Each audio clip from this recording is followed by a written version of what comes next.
All right, welcome. This is part 2. So zooming in here so you can kind of see what it is I'm talking about. So I kind of talked about in the first video how things were just screwed, chopped, neutered, spayed, all kinds of stuff. So no fusible link. You can kind of see the hotness that was of that. So things got hot. Moving on down the road. So let's see here. Yeah, things not hooked up. So started labeling some things like that should have been to the ballast resistor, oil pressure. Big black one is the alternator. I used duct tape and permanent markers, temperature sensor. So none of that stuff was hooked up. And on top of that, we talked about the voltage regulator business. So second voltage regulator wired in haphazardly, half-ass, however you want to describe it. Not good stuff. Poor workmanship, obviously bad fundamentals. So, and it gets worse. So if we're looking at our bulkhead connector here, then we can tell that we've got even more drama. So we've got big yellow coming through without any kind of plug. You can see there that things are just loosely wired together, no rhyme or reason to any of it. So we got to figure out what's going on in there. And we're going to open up a huge can of worms. I didn't really want to dissect it all, but I don't think I really have a choice. And I guess I'm not really in a hurry. I mean, obviously everybody wants their truck to be on the road as soon as possible. But, you know, I want it to be reliable, and I'm in it for the long haul. So I guess I'm going to start tearing into stuff. Going to have to cannibalize this, take it all out of the truck, get it out to where in a way I can lay it all out and really trace things to figure out what's going on. But yeah, 3 bulkhead connectors and then 2 smaller ones on the side. So to do all that and to get it right, it's kind of a lot of work, but it's not hard. It's just time consuming. So getting those plugs off, you can see I've got something clipped. This is all, I don't even know what to make of that. I got to trace that down on the inside. This might be the only one that's not completely torn up. Yeah, I don't know how to get under the dash for that one. Some of these, I don't love doing it, but some of these you just got to go and clip just to clear them out.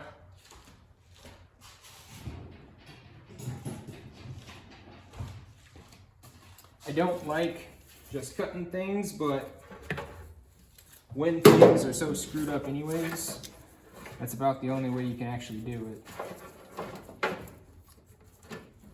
So starter relay, ignition control module, voltage regulator, ballast resistor, windshield washer pump. That's my second voltage regulator. Don't know why it's there.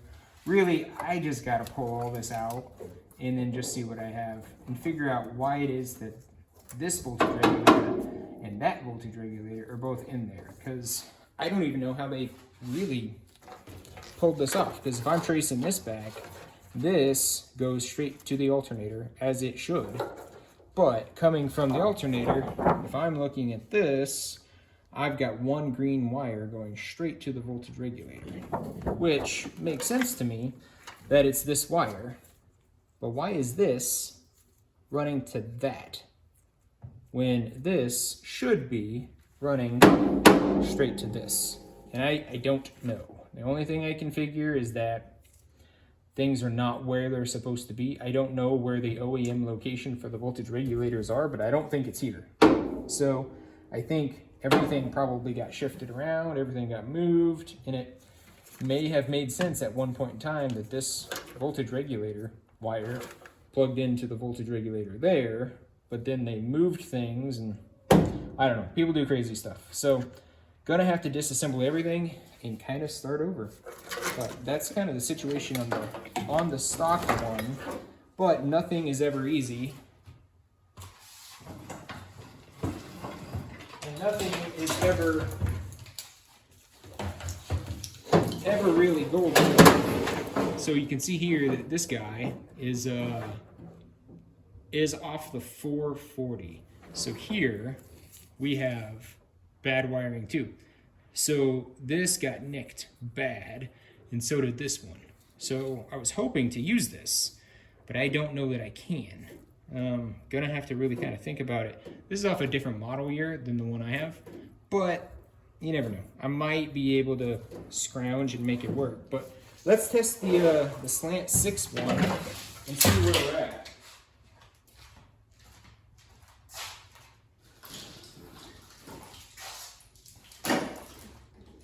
Now I don't know anything about slant 6s. Never had one. I would think that the wiring would all be the same, but here we are. Looks like they're different colors to me, and it's less of it. So I don't know. Between the 3, I should be able to somehow figure out what's going on in there. Okay, so if you sprawl it out on the floor, wiring harnesses are kind of crazy. These are the most simple wiring harnesses you can get, you know, for these old trucks. The newer stuff is even more insane, but these aren't too bad. It just, like I said, it takes a little bit of time to figure out what's going on. So this is the 441. So I think what I'm most likely gonna do is try to see if I can make this one work. Now, because it's a later model, there's extra stuff on there that I don't need, and I don't even know where it goes to. But let's put it on the workbench and kind of start playing with it. I've mapped this one out a little bit already. So on here, we have one of the bulkhead connections. So this one was for, looks like we've got some of the tail lights, we've got parking lamp, possibly the horn, probably going into some kind of a marker light. I'm really interested in the engine stuff right now. When I took this out, I tried to take it out as complete as possible. So moving over to here, man, there's a lot of stuff. Windshield washer stuff. We have the tank, we got the motor, we've got some light bulbs. This would go into the headlights. I don't know what this bad boy is for, but we'll figure that out.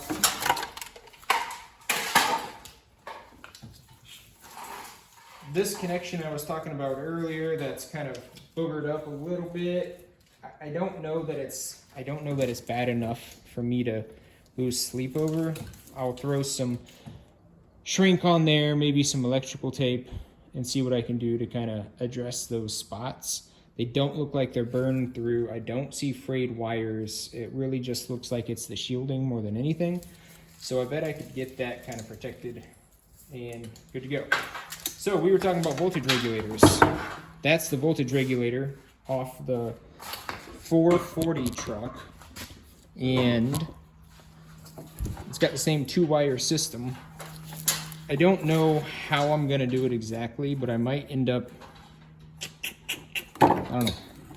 I think I've got to kind of take one wiring harness and just strip it to figure out, you know, what it is I'm trying to accomplish, where these wires are supposed to go. So like your alternator wires, some of these are plugged into the coil,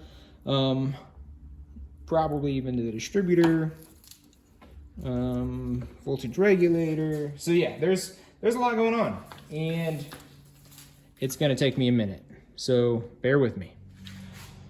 Okay, so I got my wiring harness out, which is what I have here, and it doesn't make 100% sense to me, but here I have my alternator, which I presume is not the 100 amp. This is the wiring harness out of my truck. So I've got black, but I've got a blue and a green. My diagram says I should have a green and a red. So I suspect what happened is they took a wiring harness out of a different truck, put it in my truck. Doesn't make a whole lot of sense, but set that aside, move over to the 440 donor I got, and things start making a little bit more sense. So this being the 440, I have black, which I know I should have. I have green, which I know I should have, that green comes out at the voltage regulator, like it should. Then from there, I have red, which I know I should have. So even though this did not come out of my truck and it came out of a different year, this is actually way more correct for my truck, according to my schematic. And it doesn't really matter. I mean, you could make this work. There's just more guessing with this, where this is much closer to this. So if you're doing any kind of troubleshooting, this is what you want. You want apples to match apples. So likely I need to use the new wiring harness, which is unmanipulated in my old truck. So still don't have an answer as to why this, traditionally being mounted on a firewall, is now mounted on the driver's side fender well on my truck.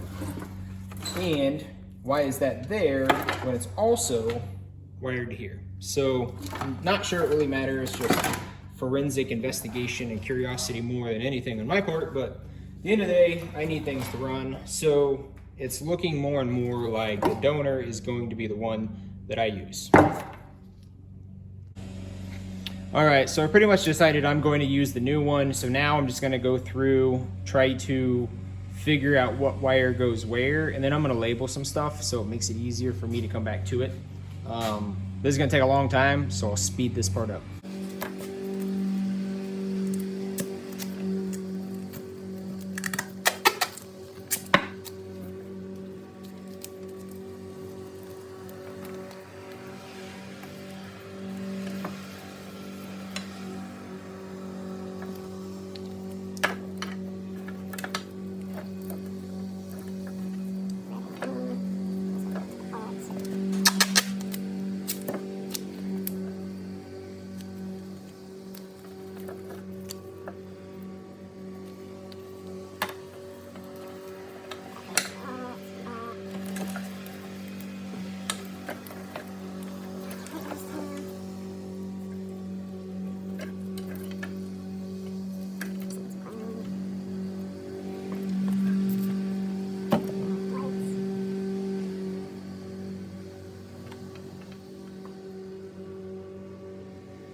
Right here.